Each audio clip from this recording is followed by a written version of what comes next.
السلام علیکم ورحمۃ اللہ وبرکاتہ۔ سردیوں میں راتیں لمبی ہوتی ہیں اور دن بہت چھوٹے۔ یہ زندگی چونکہ عارضی اور فانی ہے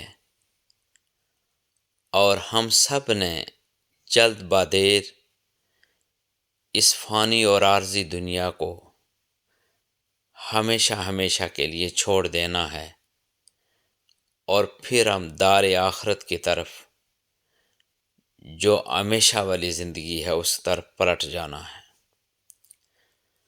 گویا اس زندگی کا ایک ایک لمحہ بہت قیمتی ہے، اور سردیوں میں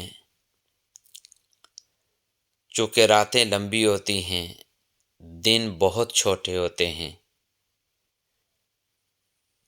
تو سوچنے والی بات یہ ہے کہ ہم ایسے کیا کام کریں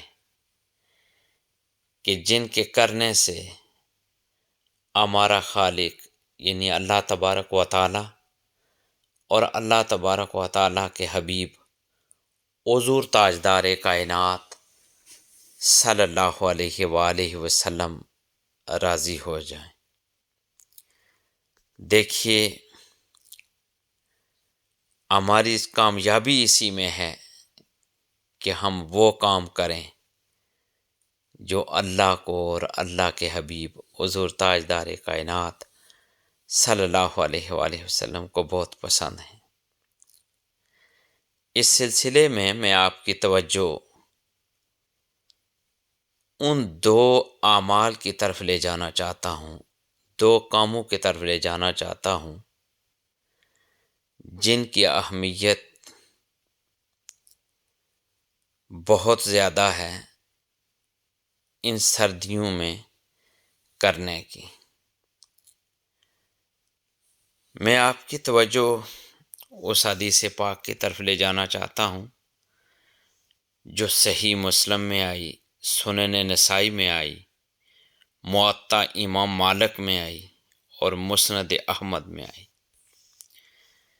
اس حدیث پاک کے راوی ہیں سیدنا حضرت ابو ہریرہ رضی اللہ تعالی عنہ۔ آپ رضی اللہ تعالی عنہ کہتے ہیں کہ نبی اکرم صلی اللہ علیہ وآلہ وسلم نے فرمایا، کیا تمہیں ایسے عمل نہ بتاؤں جن سے اللہ گناہوں کو مٹاتا اور درجات کو بلند کرتا ہے؟ لوگوں نے عرض کیا، اللہ کے رسول صلی اللہ علیہ وآلہ وسلم، بالکل آپ ارشاد فرمائیں، کیوں نہیں؟ آپ صلی اللہ علیہ وآلہ وسلم نے ارشاد فرمایا، ناگواری کے باوجود مکمل وضو کرنا اور مسجدوں کی طرف زیادہ چل کر جانا اور نماز کے بعد نماز کا انتظار کرنا، یہی سرحد کی حقیقی پاسبانی ہے۔ یاد رکھیں کہ محدثین نے اس حدیث پاک کی وضاحت کرتے ہوئے بیان کیا ہے کہ ناگواری کے باوجود مکمل وضو کرنا اور مسجدوں کی طرف زیادہ چل کر جانا اور نماز کے بعد نماز کا انتظار کرنا، اس کا مطلب ہے سخت سردی میں اعضاء کا مکمل طور پر دھونا۔ یہ طبیعت پر نہایت گراں ہوتا ہے، اس کے باوجود مسلمان محض اللہ کی رضا کے لیے ایسا کرتا ہے، اس لیے اس کا اجر بہت زیادہ ہے۔ ایک کام یہ ہے کہ ہم نے وضو اور نماز کا اہتمام اس حدیث پاک کی روشنی میں کرنا ہے، اور دوسرا کام جس کی طرف میں آپ کی توجہ مبذول کرا رہا ہوں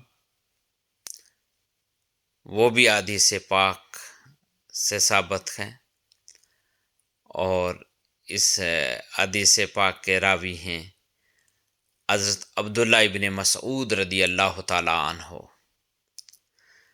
حضرت عبداللہ ابن مسعود رضی اللہ تعالیٰ عنہ سے مرفوعاً روایت ہے کہ سردی کو خوش آمدید، اس موسم میں برکتیں نازل ہوتی ہیں، وہ اس طرح کہ اس میں تہجد ادا کرنے کے لیے رات طویل اور روزے رکھنے کے لیے دن چھوٹا ہوتا ہے۔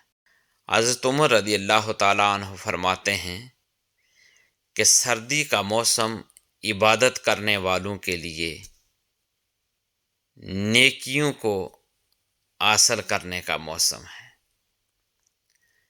دیکھیے، اس عارضی اور فانی زندگی کے اندر رہتے ہوئے ہمیں ایک ایک لمحے کو ایسے گزارنے کی کوشش کرنی ہے کہ جس سے ہمارا خالق یعنی اللہ تبارک و تعالیٰ اور اللہ تبارک و تعالیٰ کے حبیب راضی ہو جائیں۔